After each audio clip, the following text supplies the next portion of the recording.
Hi and welcome to Best Gardens. Today on the show we're going to give you some design tips and show you some gardens that'll help you get some ideas you can use in your own home.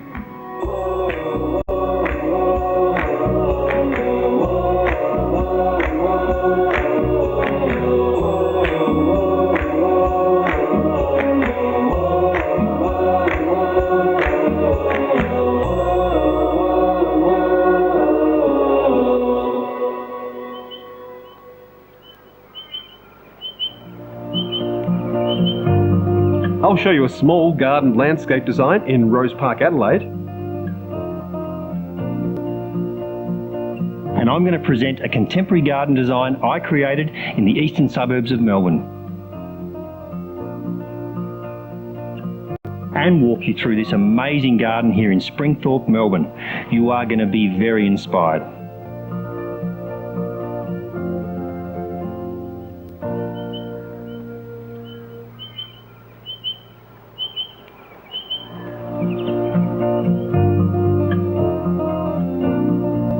The South Australian suburb of Rose Park is located 1 kilometre east of Adelaide CBD. It's a leafy, tree-lined and wealthy inner suburb which contains a number of historic homes. Much of the area's 19th century housing stock has been recognised with heritage protection. The garden we're about to show you is a modern garden that complements the modern extension to a traditional house. G'day Paul, how are you? Gary, how Really? you go, mate? Yeah, really good. Love what you've done here. It's Thanks. It's only a small garden. Yes. So tell us about the whole project. Yeah, we got involved when we were just probably, I don't know, second fix going on with the house. Yep. Realised how small the space was. The client's brief was pretty well give us some views out on the sides, you know, with the modern homes. They've got Yep. beautiful picture windows and horizontal windows on the sides. Had to get a pool in. Yep. It's the only parking on the street. It's a really small space to fit a pool. And you've also had to incorporate a carport too. I mean, you've done an amazing job fitting everything Thanks. in. Also, now just tell us about the sideways. They're actually quite nice. There's only a very limited amount of room. And obviously the client wanted to be able to look out and see what you've done there. I reckon we actually spent more debate, conceptualisation of the side areas because of the big glass that we had in the areas. They're very small. Principally, the main side is a thoroughfare as well. And we also wanted, you know, the overriding feel was we need a lot of planting material just to soften off the hard elements. Yeah. So we did spend a lot of time in honing that. Yeah. And obviously the backyard was more roles, you know. That is a pool, this is entertainment, and that's where cars go. So we just had to tweak and hone.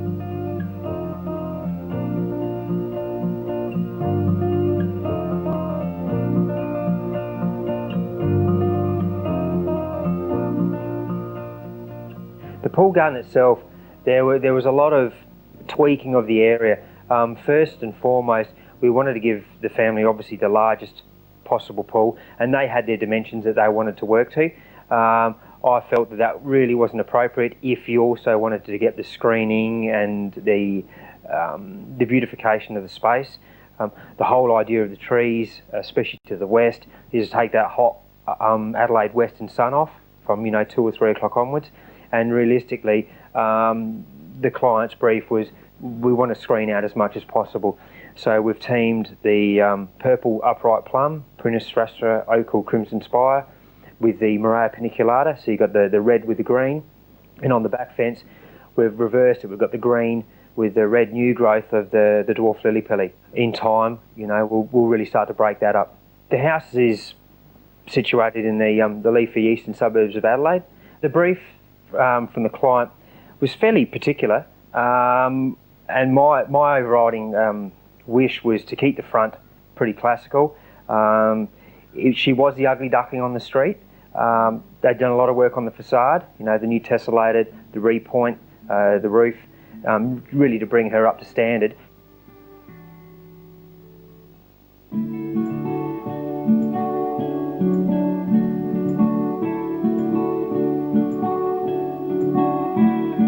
The back renovation is basically the living space, which outlooks to the garden. So you've got two living spaces, if you like, outdoor living spaces here. One's sort of modern, clean line, and the other one is really quite rustic. Tell us about the timber and so forth behind us. Yeah, the Moonta Bay jetty, so she'd be well over 100-year-old Jarrah. We've engineered a steel subframe, so you can park a truck on it. Okay. And effectively, we wanted to mirror the height of the Bluestone Entertainment with the alfresco. Yeah. And it's just a destination area.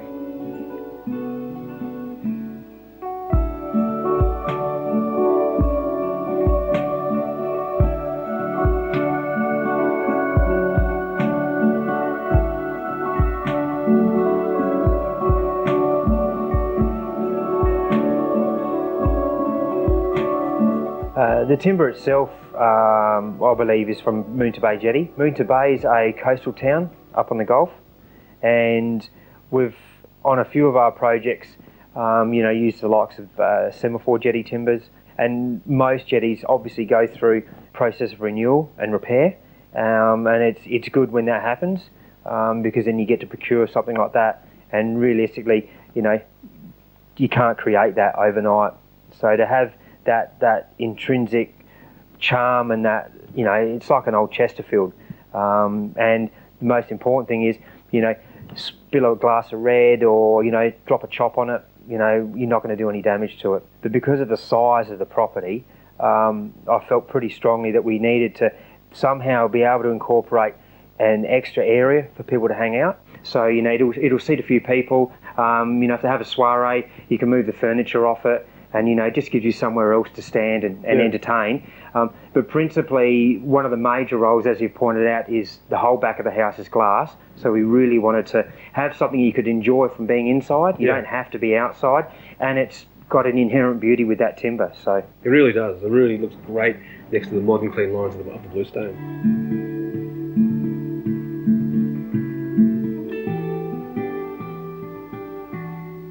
So, Paul, what's your favourite element in this garden? Definitely the floating jetty deck, but also the fact that we've got everything in a compact space, and it's just well proportioned. Yeah. Well done. Thank you for showing me around today. You had an absolute ball. Congratulations, you've done an amazing job. Thanks, Gary. Thanks very much.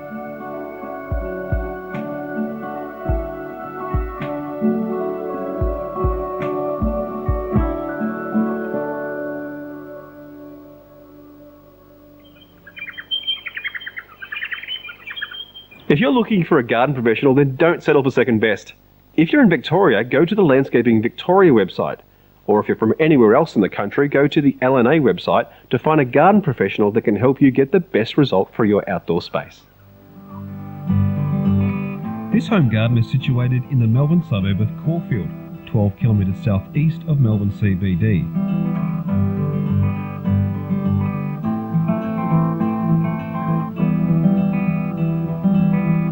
The owners of the home brought two normal-sized house blocks and demolished the houses, and have now created a huge block not normally seen in this suburb.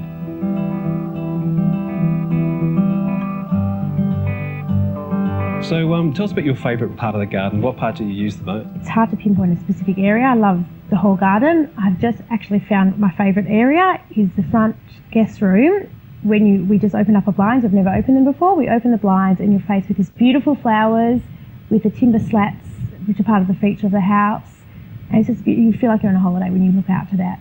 Twice a week I'll get up early in the morning and do a few laps. The first time you actually used the pool, what did it feel like? As I said to the designer Steve, when we were at the pool or outside, we wanted that resort style feel to it.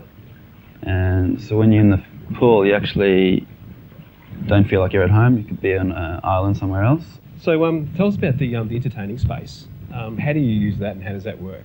The entertaining space follows on through our eating area, which is literally in front of our kitchen. So it's pretty much like one big room. We, entertain as much as possible. It took us a while to get a table there. So for a while, it was the kids more so dancing on the alfresco, but now we use it as when we have barbecues. We sit outside with friends. You can sit from there watching the kids in the pool, and it's just great, so easy.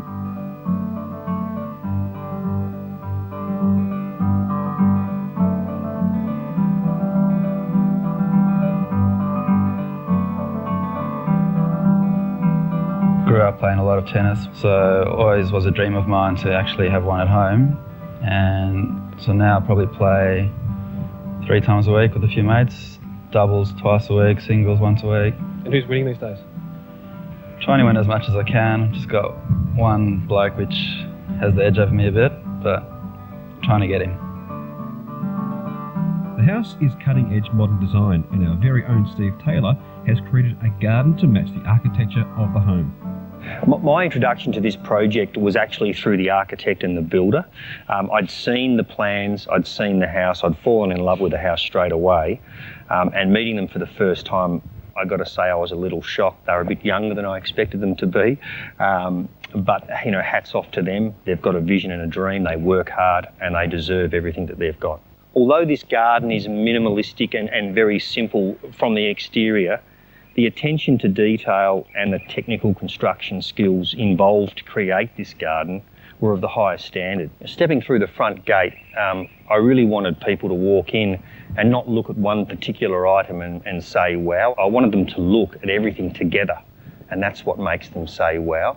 And that's the real trick of creating a modern minimalist garden. It's all framed, and the whole garden from front to rear is framed by this stunning aloe tree behind me. That's been repeated down the back next to the spa, and you can actually see that it's central to the front door. So when you open the front door, we're tying those two spaces together with the use of the aloe tree, and again we've repeated the senecio out the back next to the spa, so there's that continued theme throughout. Walking down the sideway, it leads us to the next space and the next zone of the garden, which is the alfresco area. One of the highlight features here is a barbecue that we've built. I know barbecues are normally ugly things, but we've tried to turn a barbecue into a sculptural piece of artwork. We've created a lovely cantilevered bench top, again with a repeated 10-degree angle theme on that cantilever. That actually also creates a nice backrest for the floating bench seat that sits next to us. That sits directly outside the theatre room as a focal point, and I very rarely make a barbecue a focal point, but this time it's actually worked really well.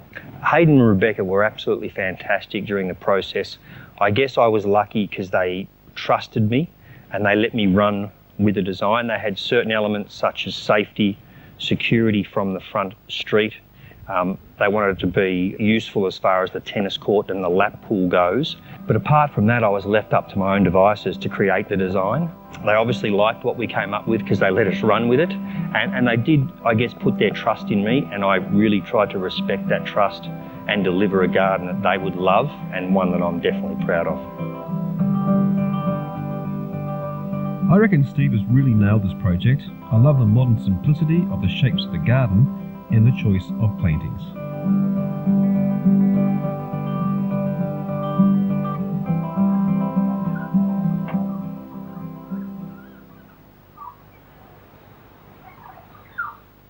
Coming up, I'm going to show you this contemporary garden design with an amazing glass pool window and a luxury outdoor love seat.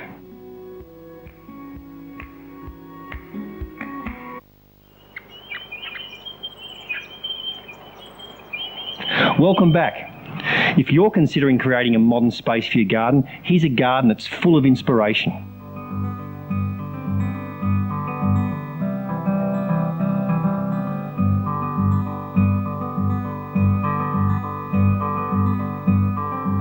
Hi Steve. Hey Dave, how you going? Good. Welcome to the Springthorpe estate. Yeah, fantastic. Beautiful estate driving in. Oh, it's lovely, isn't it? Yeah, all the homes are quite architectural and have got a real certain style about them, and it's great that they've governed it, and it's a really beautiful area. Yeah, one thing I love about this estate is the amount of trees. It's very lush with a lot of eucalypts.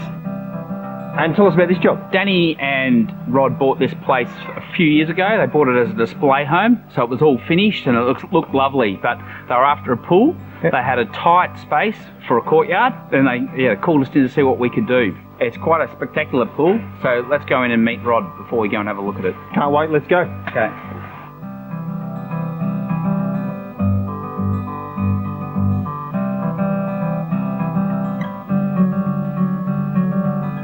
Tell us how the story began. Well, my wife actually wanted a pool. I wasn't fussed until now. I've seen the end result. I love it. And really, I'd love to say that they're all our ideas, but actually, Dave, it was just in progress, just ideas in progress. So we were really impressed. I heard it's a pretty tricky site. It was very tricky. Luckily, the house at the back wasn't built. However, he didn't really like us on there for too long, but he put up with it. He started building, didn't he? Just as we were just finishing the dig, which was very close. It was one of the ideas was to put this window in through to Otherwise, we would have been looking at a concrete wall. And I thought from this room, it just allows you to look right through to the end of the pool and see what the kids are doing, and adds a massive feature. Well, guys, I've had enough about this pool. I can't wait to see it. Can we go take a look? Sure, let's have a look. Let's go. Let's go.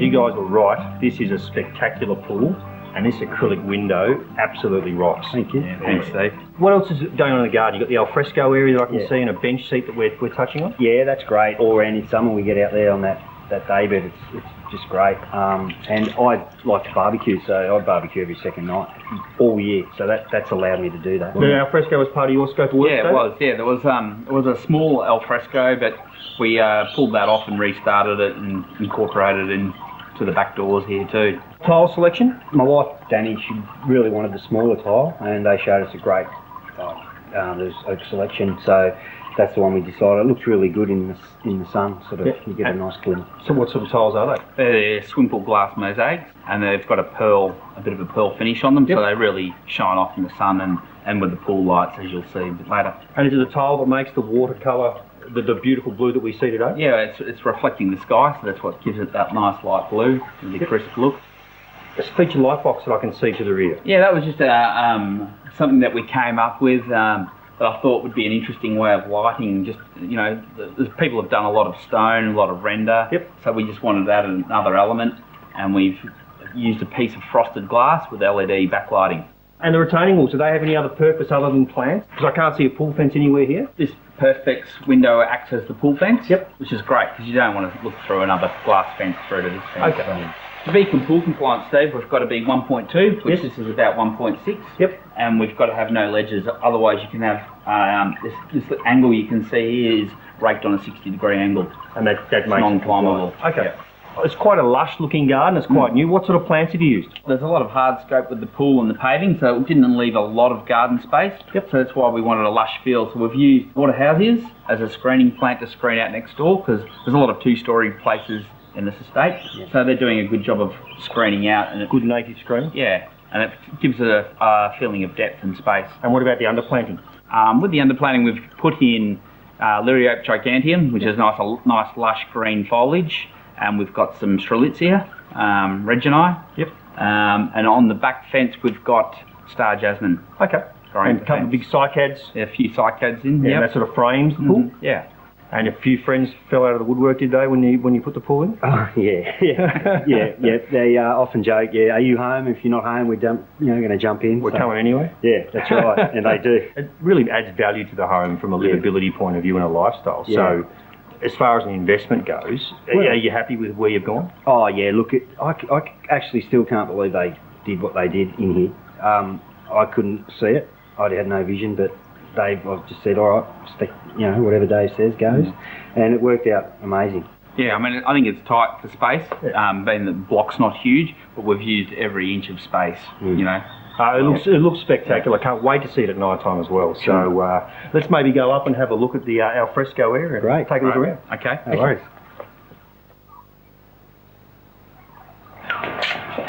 Well, here we are, guys, up at upper level, ground zero, I guess, straight off the internal areas. Yep. Beautiful little space. Yeah, we love it. So all this stuff looks great, but there's obviously going to be a cost to it. How did you go with all that, and where did we end up, sort of, if you don't mind me asking? Well, I feel we were looked after quite well for the job and how hard and difficult it was. It was around the 200 mark, 200k. And so, yeah, we think we got value for money anyway. So, and a couple of things Dave really looked after us. So. Yeah. So, guys, I can see behind the barbecue there's a beautiful outdoor built-in lounge. Yes, we love it. We get out there after a swim. It's great. Just relax up there. Yeah, Steve, that's one of our little signatures, is to do these built-in couches, because as you'll see, if you go out there, you can't find good outdoor quality couches. So it's better to make your own. There's some really good fabrics out on the market. Well, Rod, thank you so much for inviting us to your home. Thanks for coming. Absolutely love it. And if there's a hot summer's day and you need someone to come along and keep you company, I'm more than happy to pop in. Anytime. And Dave, a job well done.